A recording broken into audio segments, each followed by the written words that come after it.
Hello students, welcome to Science Learning Gateway. I hope you all are doing good.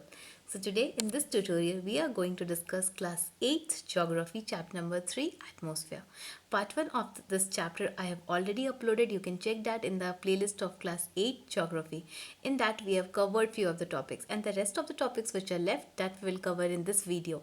That is in the part 2 of chapter number 3 atmosphere. So let's start with our chapter. Before starting guys, I have a small request from you all. If you are really liking my tutorial and my work, then please like it and share it so that it will motivate me to create more helpful content for you all. And if you are new to my channel, then please subscribe it and don't forget to click on the bell icon so that whenever I will be uploading a new video, you'll get the notification for that. So in the first part of this chapter, atmosphere, what we have read about the meaning, composition of atmosphere, the 5 layers of atmosphere we have read. Then we have read about the elements of the weather like temperature. Those things we have read in that chapter, in that part. Atmospheric pressure we have read, the major pressure belts of India, this also we have done in that video. Till isobars we have covered in that video. So our today's topic will be wind. From wind we will start in this tutorial. So what is wind? Wind is the horizontal movement of the air on the surface of the earth. You all know that wind, air, we can feel it but we cannot see it, right? So wind is the horizontal movement of the air. When the movement of air will be in the horizontal direction on the surface of the earth. Wind can be observed on the earth. We all are living in the planet earth, so we can feel the wind or the air but we cannot see that. So what is wind? It is the horizontal movement of the air on the surface of the earth. Okay. Wind blows on the earth due to rotation of the earth and difference in the pressure. So why wind blows on the earth? Because you all know that earth keeps on rotating, right? Because of that day and night phenomena occurs. So due to rotation of earth and difference in pressure, and also there is difference in pressure in the earth, because of that wind blows on the earth surface. Next, the direction of wind is shown by an instrument called wind vane. Okay. So how we can see the direction of the wind? By an instrument called wind vane. So you should remember wind vane is an instrument by which the direction of wind can be seen. Or wind vane is also known as weathercock. Like you can see in the diagram, this is the diagram for wind vane. Okay, it will give you this arrow will point in the direction of the wind. Suppose the wind direction is towards the east, it will point towards the it is towards the west, then it will point towards the west. Through this arrow, we can easily detect that what is the direction of the wind.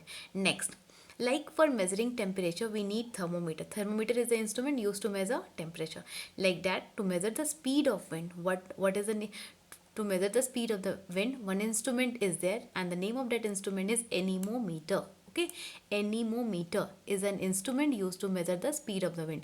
Thermometer is used for temperature, like that anemometer is used to measure the speed of the wind.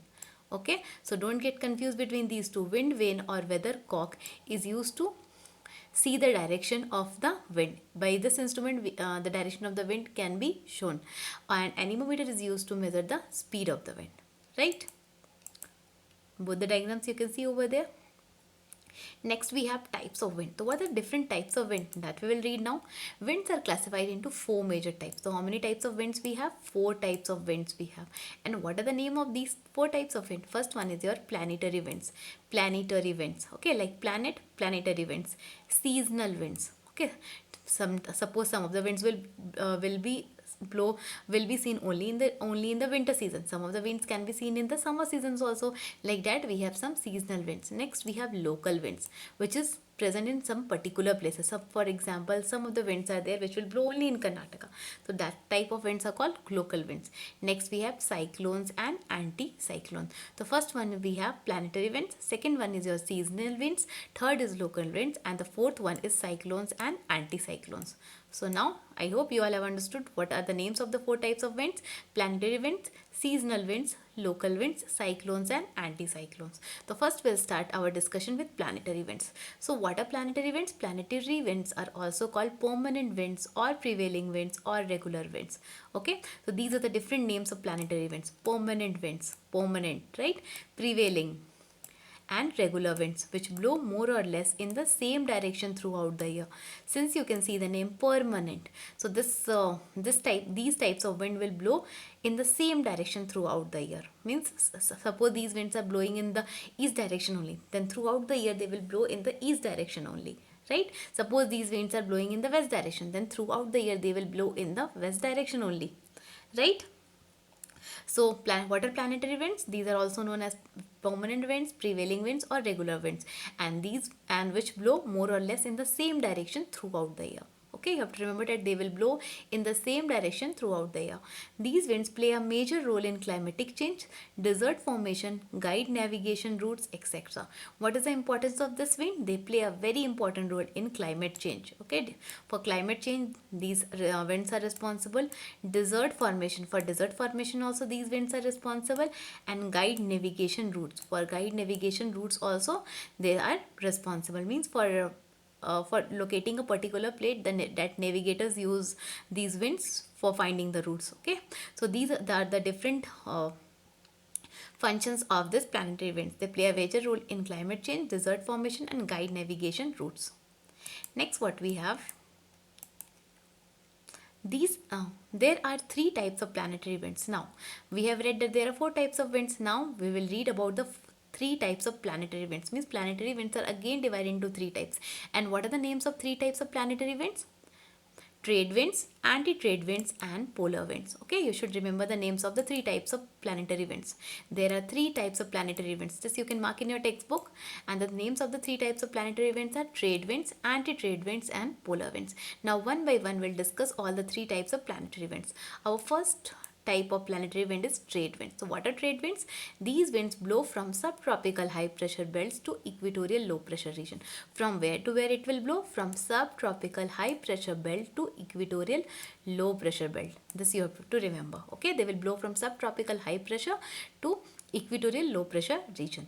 The trade winds in the northern hemisphere blow from northeast to southward direction. Okay, in the northern hemisphere the trade winds will blow from where to where? From northeast to southwest direction, and in southern hemisphere they will blow from southeast to northward direction. Just opposite you have to write. In northern hemisphere the trade winds will blow from northeast to southwest, right? And in southern hemisphere they will blow from southeast to northwest direction, right? Now we'll discuss about the westerlies or anti-trade winds. These anti-trade winds are also known as westerlies. These winds blow from subtropical high pressure belt to subpolar low pressure belt. Okay, we have trade winds blow from subtropical high pressure to equatorial low pressure belt.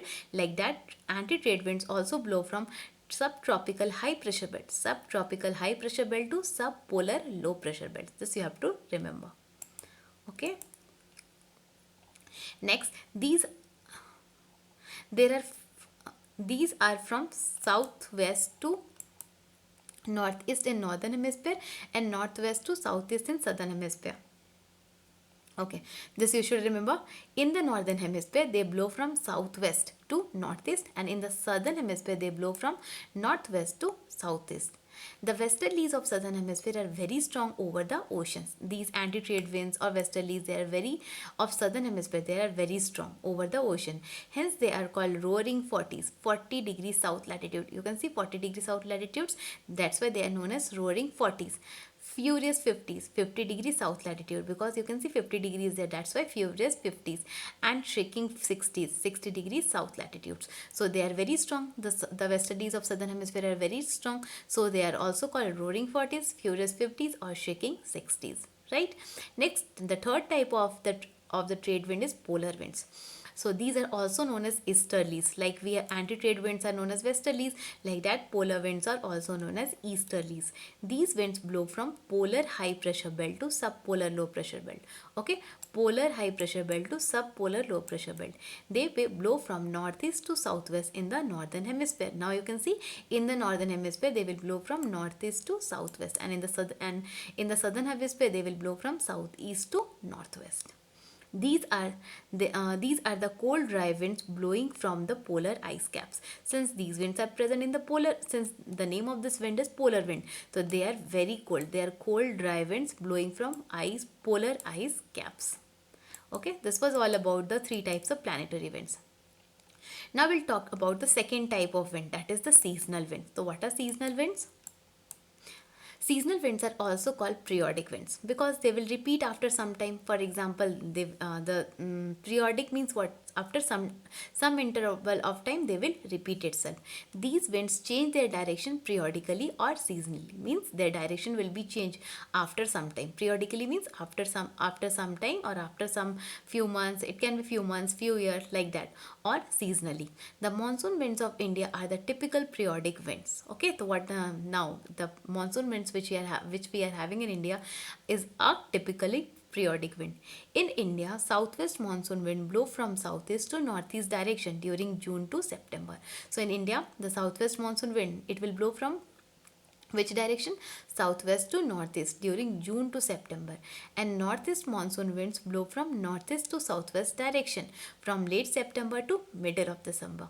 So what are seasonal winds? Seasonal winds are also called periodic winds, and these winds change their direction periodically or seasonally. For example, India, monsoon winds are the typical type of periodic winds. In India, southwest monsoon winds blow from southeast to northeast direction during June to September, and northeast monsoon winds blow from northeast to southwest direction from late September to middle December. This much no need to remember, because in your exercise question they have asked about the name the four types of winds. Those things you should remember, and you should remember the name. What is the other name of seasonal wind and what is seasonal wind? So you have, if the question will come what is seasonal wind, then you will write seasonal winds are also called periodic winds, and they change their direction periodically or seasonally. That will be enough for your answer.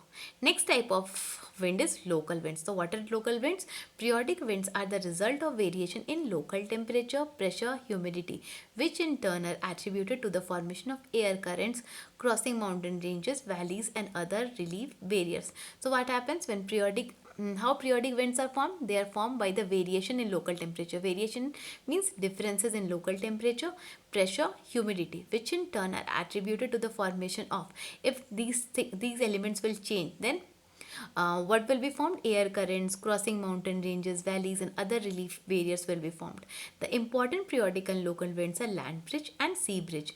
Land bridge, sea bridge, mountain bridge, valley bridge and other few winds are Lu, Chinook or Snow Eater, Phone, Mistral, Sirocco, Brickfelder, Blizzard. One question is there in your exercise that name some local winds or give examples of local winds. So over there you can write the answer. Two examples of local winds are land bridge and sea bridge. These are easy one. Land bridge, sea bridge and mountain bridge you can easily remember. Next, the fourth type of wind is called cyclones and anticyclones. In this section, we'll read about cyclones first, and after that we'll read about anticyclones. So these winds blow due to great variation in pressure. Why cyclones and anticyclone winds blow? Because of change in temperature, difference in temperature. These are temporary but sometimes dangerous and destructive. Temporary means it will come and it will go off. Temporary means what? It will come and it will go off. These are not permanent in nature. Okay, but they are very dangerous and destructive. For example, few years back in Orissa, one cyclone hit that area. In Orissa, one major cyclone was there that lead to loss of life and property in Orissa. Okay, so these are very dangerous. So first of all, we'll discuss about cyclone. What is cyclone? Cyclone is a small low pressure area in the center. Cyclone is a small low pressure area in the center surrounded by high pressure. Okay, a low pressure area in the center which will be surrounded by a high pressure, that is called a cyclone. The wind blows primarily towards the low pressure area. Okay, the wind will blow towards which area? Towards the low pressure area. In the northern hemisphere, the direction of cyclonic wind is anti-clockwise or counter-clockwise, and in the southern hemisphere it is clockwise. So in northern hemisphere, what will be the direction of cyclonic winds? Anti-clockwise or counter-clockwise. But in the southern direction, the direction is clockwise. Cyclones are of two types. What are the two types of cyclones? Tropical cyclones and temperate cyclones. So what are tropical cyclones? These are found in the tropical region. Since you can see the name tropical, so where we can get this tropical cyclone? In the tropical region. They are very powerful and disastrous. So okay, so which cyclone is very powerful and disastrous? Tropical cyclone. And what are temperate cyclones? They are found in the temperate region. From the name you can write temperate cyclone. They are found in the temperate region. They are comparatively less strong and less dangerous. So what is the difference between tropical cyclone and temperate cyclone? Tropical cyclones are found in the tropical region. They are very powerful and disastrous. Temperate cyclones are found in the temperate region. They are less strong and less dangerous. Right? So first of all, you should remember the definition of cyclone, that it is small pressure area in the center surrounded by high pressure. Okay, and there are two types of cyclones: tropical cyclone and temperate cyclone. Okay, next. Okay, there are different names of cyclones in different countries. They have given different names to cyclone. For example, in Japan and China it is called typhoon. In USA and Mexico it is called hurricane. In Australia it is called Philly whales. In India we call it cyclone. In Russia it is called whirlpool. Right, so they have given different names to cyclones. In the last few years, India coast has experienced a few disastrous cyclones. Some of them are Bola, Nargish, Nisha, Alia, Laila, Beasley, Jal, etc. These are the different names of cyclones which cause disaster in India also. Now we'll read about anticyclones. This is also one of the type of wind. The fourth type of wind we have read at cyclones and anticyclones. About cyclones we have already read. Now we'll start with anticyclones. So what is anticyclone wind? Anticyclone is a high pressure area in the center, winds blowing outwards towards the low pressure area. Okay, in the center you have the high pressure area and the wind will blow towards outward. The wind will blow outward and towards the low pressure area, and the wind in the center we have the high pressure area, and in cyclone what we have read, in the center we have low pressure area and outside we have high pressure area, but over there we have high pressure area in the center and the low pressure area will be surrounding it. So right, an anticyclone is a high pressure area in the center with winds blowing outwards towards the low pressure area. So your high pressure will be at the center and the low pressure area will be outside. In the northern hemisphere, the direction of anticyclone wind is clockwise. So just opposite you have to write what we have read in cyclone, just opposite you have to write in anticyclone. Anti means what? Opposite. So you have to write the same thing in opposite manner. And in the southern hemisphere, it is anti-clockwise. This much only you have to remember in this one. Next topic is humidity. About humidity, you have read that in air there is so much humidity. We used to talk like that, no? What is humidity? Humidity is the amount of water vapor or moisture present in the air. Okay, sometimes during the summer season we feel that it is very humid temperature. We used to say like that.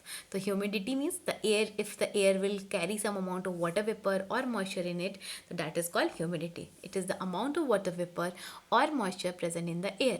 Humidity is measured by using an instrument like hygrometer. For measuring temperature we need thermometer. For measuring the wind speed we need anemometer. Like that only for measuring humidity we need an instrument called hygrometer or psychometer. Okay, P over there is silent, so you have to pronounce it psychrometer. Sychrometer. Psychrometer. Next, what are the different types of humidity? Humidity is expressed in different ways. Important among them are absolute humidity, relative humidity, and specific humidity. There are three different types of humidity we have to read in this chapter: absolute, relative, and specific humidity. One by one we'll read about this. So what is absolute humidity? This refers to total amount of water vapor present in a given volume of air. Okay, what is absolute humidity? The total amount of water vapor which will be present in a given volume of air. Suppose we have 5 ml of air, 5 liter of air. In that 100 ml of water vapor is present. So that will be the absolute humidity over there. It does not take temperature into consideration. Means temperature will not play any role in absolute humidity. Next type we have relative humidity. What is relative humidity? Relative humidity is the ratio between the actual amount of water vapor present in the air and the amount of vapor the air can hold at that temperature. It is expressed in percentage. So in relative humidity, temperature plays an important role, but in absolute humidity, it does not play any role. It is the total amount of water vapor present in the air. But relative humidity is the ratio of the actual amount of water vapor present in the air divided by the total amount of water vapor it can hold at that temperature. This is the formula for calculating relative humidity. The actual amount of water vapor in the air divided by the maximum amount of water vapor in the air can hold into 100. Since we need to express it in percentage, so we have to multiply it with 100, right? So this is the formula to calculate relative humidity.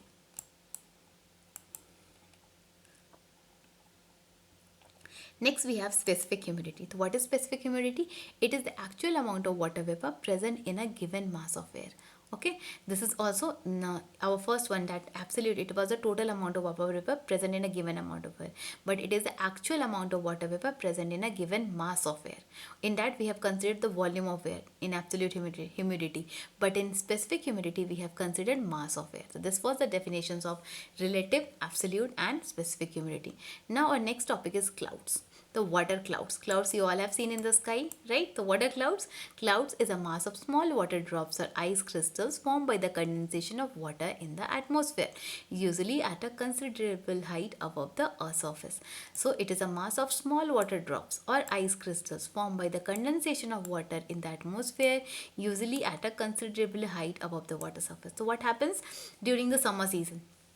The water gets evaporated because of sunlight or sun rays, so over there it will be collected in the air in the form of water drops. They will be collecting in the sky, in the atmosphere, and they form a large mass of water droplets and they change into clouds. The water cloud is a small mass small water drops or ice crystals formed by the condensation of water in the atmosphere. So how these water droplets are formed?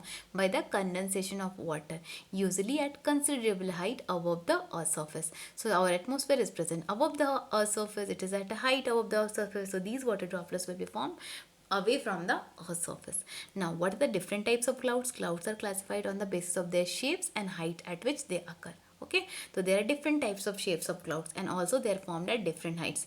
The important types of clouds are stratus, the cumulus, the cirrus and the nimbus cloud. Okay, the stratus, stratus, stratus cloud, the cumulus cloud, the cirrus and the nimbus cloud, nimbus, nimbus cloud. So one by one we'll read about all the different types of clouds. You can see in this diagram the different types of clouds. See, nimbostratus cloud, then cumulus clouds. They have given their height also. Cumulus cloud, stratocumulus cloud, cirrus. Okay, different clouds are given in this diagram. The first of all we'll read about first of all we'll read about stratus. Okay, the stratus clouds are usually low cloud occurring. Stratus clouds are usually low clouds occurring at less than 2 km of height. Okay, they will be formed at very low height, 2 km of height. They appear as thin sheets or layers of large extent. Like thin sheets they will look, or like layers. Stratus clouds are associated with fair weather. Okay, they are associated with fair weather. Their fair means like clear and clear type of weather. Okay, so these are called stratus clouds. Next we have cumulus. So what are cumulus? Cumulus clouds are cauliflower shaped. You all have seen cauliflower vegetable, like that the cumulus cloud shape will be. Clouds of great vertical extent. The base of cumulus cloud is nearly horizontal while the top has a dome shaped appearance. Okay, at the top of the cumulus cloud it is looking like a dome shape. They are popularly called woolpacks. Cumulus clouds are rain bearing clouds, means they are the reason for the rains. They used to cause rain in the sky. Okay, because of cumulus clouds it's raining. Next type we have cirrus. So what is cirrus? Cirrus clouds are the highest clouds in the atmosphere, means they are formed at the great height. These clouds resemble curls of hair, have a feathery or fibrous appearance. They indicate fair weather and often give a brilliant sunset. Okay, they are very sometimes because of this these cloud cirrus, there is a brilliant sunset we can look at the sky. They look like patches of cotton fibers floating in the air. Their popular name is mare's tail or witch's broom. Okay, so this was all about your cirrus. Next we have nimbus. So what is nimbus? Nimbus clouds are rain clouds which occur at low levels. Their height, they will be formed at very low levels. Okay, you can see that in the diagram, and they are rain clouds. These clouds have the shape of stratus or cumulus. Like the shape of stratus and cumulus, they will have the same shape. They're dark gray or black in appearance. They cause heavy rainfall or snowfall. The nimbostratus are thick heavy rain bearing clouds. This nimbostratus cloud, if they will combine, they will form nimbostratus cloud, and they are called rain bearing clouds also. They will be responsible for rain. Next topic is our rainfall. After rainfall we have to read about cyclonic rainfall distribution, weather and climate. That will be the last chapter. So only few topics are there that will be covered now. Next topic is our rainfall. So what is rainfall? Precipitation in the form of water droplets is called rainfall. Okay, precipitation in the form of water droplets. Whenever it's raining outside, you can see the water droplets will come from the sky. The precipitation in the form of water droplets is called rainfall. The total amount of rain received on a given area during a given time as measured by a rain gauge in or inches, in millimeter or inches. So what is the name of the instrument used for measuring the rainfall? It is called rain gauge. Okay, so rain gauge is the name of the instrument which is used to measure the rainfall, and it measures the rainfall in millimeter or in inches. Now, what are the different types of rainfall? Do you know there are different types of rainfall? There are three types of rainfall. There are conventional rainfall, orographic rainfall, and cyclonic rainfall. So our first type of rainfall is convectional. Next is orographic, and the third one is your cyclonic. So first we'll read about convectional rainfall. What is convectional rainfall? The rain caused by the process of convection is called convectional rainfall. From the name itself, you can understand it that the rain which are formed by the process of convection is called convectional rainfall, right? In areas of high temperature, air rises up due to heating. So wherever there will be high temperature, what will happen? The air will rise up because it will be we all know that warm air rises up. So whenever the air will be heated, it will rise up because of heating. This rising air cools, gets saturated, condensation takes place, and later rainfall occurs. When the warm air will rise up, what will happen? Again it will cool and it will get saturated. After that, condensation process will take place and later rainfall will occur. Convection rainfall is very common in the equatorial region and also in the tropical regions in summer. So where we can see the convection rainfall? In the equatorial and in the tropical regions. In equatorial region, convection rainfall is also called afternoon rain as it occurs mostly in the afternoon. So in equatorial region, convection rainfall can be observed during afternoon. So it is also known as afternoon rain. It is accompanied by thunder and lightning. Okay, thunder and lightning will also occur when this rainfall can be seen in the sky. Okay, convectional rainfall. Our next topic is orographic rainfall. You can look at the diagram given over there for orographic rainfall. Orographic rainfall is also called mountain rainfall. You can see the shape of this orographic rainfall. It is also called mountain rainfall or relief rainfall. Mountain rainfall or relief rainfall. Right? You have to remember the name. It is also called mountain rainfall or relief rainfall. When moisture-laden air is obstructed by a mountain barrier, the air is forced to rise up. Okay, when the moisture-laden air is obstructed by a mountain barrier, the air is forced to rise up. Whenever they will get some obstruction because of the moisture, the air will get some obstruction because of mountain, the air is forced to rise up. The air will rise up. As the air rises upward, it cools and gets saturated. Whenever we know that whenever the air will rise up, it will cool and it will get saturated. Further cooling of this air causes condensation, resulting in orographic or mountain rainfall. When the air will cool down, it will result in condensation, will result in orographic or mountain rainfall. You can look at the diagram of the orographic rainfall. This side is called the windward slope and this side is called leeward slope or rain shadow region. The windward side will receive more rainfall and the leeward or the rain shadow region will receive less rainfall. We are going to discuss that now. Okay, the windward side of the mountain receives more rainfall while the leeward side receives the less rainfall. The leeward side is generally called the rain shadow region. Okay, this leeward side, this is also known as the rain shadow region as it is receiving less rainfall. The leeward side is, okay, this we have read. Example, Mangalore is the windward side. Mangalore. It is the windward side. Mangalore is the name of a place that is the windward side, and Hassan, the leeward side or rain shadow region. Okay, these are the examples. Mangalore is an example of windward side and Hassan is in the leeward side or the rain shadow region which will receive less rainfall. Now we'll read about cyclonic rainfall. So what is cyclonic rainfall? In a cyclone, the air blows spirally inwards. Okay, whenever cyclone will be there, the air will be blow inward towards inside. In the tropical cyclones, the air rises upwards in circular movement. So we have read about two types of cyclone, tropical and temperate. So in tropical cyclone, what happens? Air rises upwards in circular movements. So condensation takes place to cause heavy rainfall. Okay, the temperate cyclone rain is also called frontal rain. When the warm rain mass and the cold rain mass meets, the warm air being lighter is forced to rise over the heavier cold air. The warm air after rising cools and condenses, resulting in rainfall. So because of the temperate and the tropical cyclones. The warm air and the cold air will meet, and the warm air being lighter is supposed to rise over the heavier cold air. The warm air is lighter, so it will be above the heavier cold air. The warm air after rising cools and condenses. The warm air will go at the top, it will rise, and after that it will cool and condense, and again it will result in the form of rainfall. Our next topic is distribution. Distribution of rainfall will read in this topic. The distribution of rainfall on the earth depends on the location and the climate condition of that region. Right? It will depend on the location as well as on the climatic condition of that region. The most important heavy rainfall areas in the world are equatorial region, the eastern margins, and the subtropical belts, the western margins between 40° and 60° north and south latitudes. These are the regions where the rainfall will be maximum.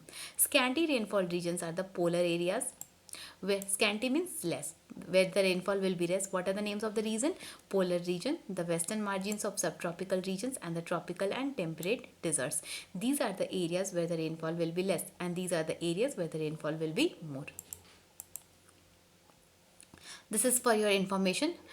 Mawsynram. Mawsynram is a place of Meghalaya in India, has recorded 1140 centimeter of rainfall per year. It is considered as the wettest or the rainiest region on the earth. Right? Agumbe of Karnataka is called Mawsynram of South India. Roili of Rajasthan, India receives lowest rainfall, 8 centimeter per year. This is the driest place of Rajasthan. It will receive less rainfall.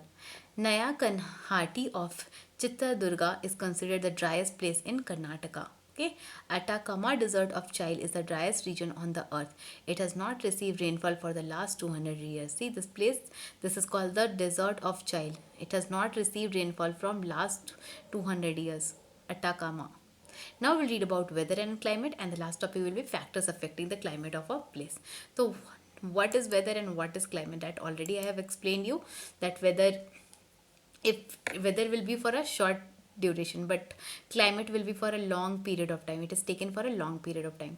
The atmospheric condition of a smaller area at a particular time is called weather. Okay, in weather is taken for a smaller area. The atmospheric condition of a smaller area at a particular time is called weather. You have seen in the news channels and in the newspaper that they will give the weather report for every day. So it is considered, the atmospheric considered for a smaller area at a particular time. For example, the weather of Delhi will be different from Karnataka. Weather of Karnataka is different from Kerala. So in the news channel, you can see they will by state wise they used to give the weather report, right? So it is the atmospheric condition of small area at a particular time is called weather. For example, cloudy, sunny, fine weather, etc. We used to say, like, by looking at the weather, that today is a cloudy weather, today is a sunny day, like that. The scientific study of weather is called meteorology. This is also important. What is meteorology? The scientific study of weather is called meteorology. Climate is the average condition of atmosphere over a long period of time. But in climate, what is done? That they used to take the climate of that region for a long period of time, generally for 20 to 25 years. Okay, it is the average condition of the atmosphere over a long period of time. Like for example, in Rajasthan, the climate is hot because they have taken the average condition of that area for a long period of time.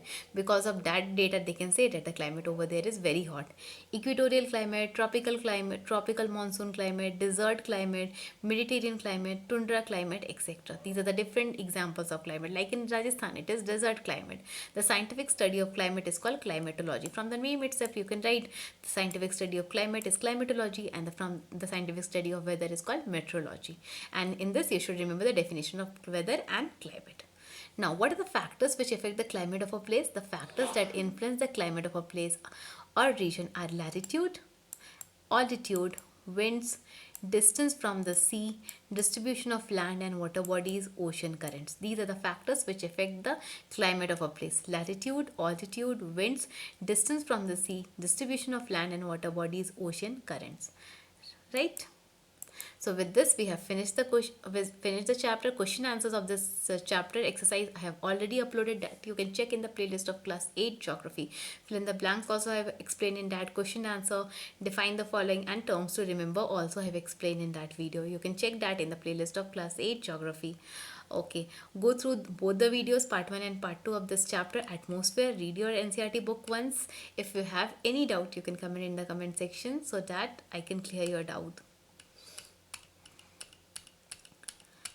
Thank you for watching my channel Science Learning Gateway. If you're new to my channel, please subscribe it and don't forget to click on the bell icon so that whenever I will be uploading a new video, you'll get the notification for that. And if you like this tutorial, then please click on the like button so that it will motivate me to create more helpful content for you all. Thank you for watching my channel.